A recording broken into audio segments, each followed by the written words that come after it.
Fasting for 14 hours daily can offer numerous health benefits, and intermittent fasting can be a powerful tool for many, but it's not suitable for everyone. Let's talk about who should be cautious or avoid fasting altogether. In this segment, we'll discuss who should avoid fasting and why. First, pregnant or breastfeeding women.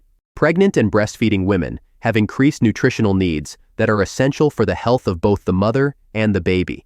Fasting can limit the intake of vital nutrients needed for fetal development and milk production. If you're pregnant or breastfeeding, it's important to focus on a balanced diet that provides adequate energy and nutrients.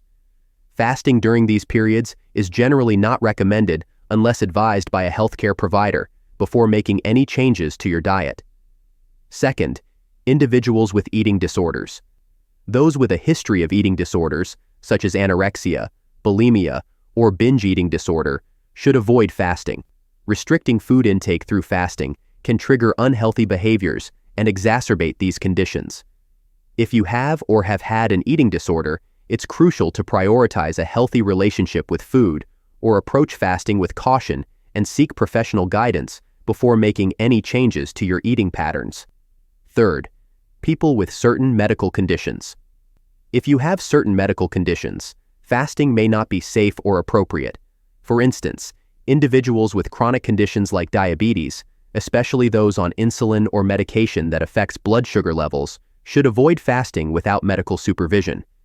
Fasting can lead to dangerously low blood sugar levels, known as hypoglycemia, which can be life-threatening. Additionally, people with chronic conditions like heart disease, kidney disease, or those on certain medications, or those recovering from surgery, should consult their healthcare provider before starting a fasting regimen.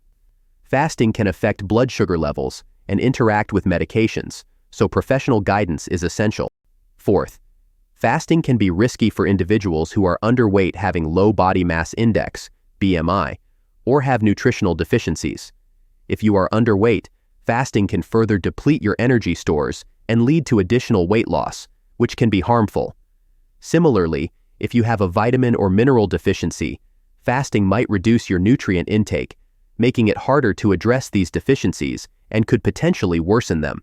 It's essential to focus on a nutrient-dense diet to restore and maintain your health, rather than restricting food intake. Last, individuals with high stress levels or sleep disorders. Fasting can sometimes exacerbate stress or disrupt sleep, especially for those who already experience high levels of stress or suffer from sleep disorders. If fasting leads to increased irritability, anxiety, or sleep disturbances, it may not be the right choice for you. Managing stress and prioritizing sleep are crucial for overall health, and it's important to listen to your body and avoid fasting if it negatively impacts these areas. While fasting for 14 hours daily can be beneficial for many, it's important to recognize that it's not suitable for everyone.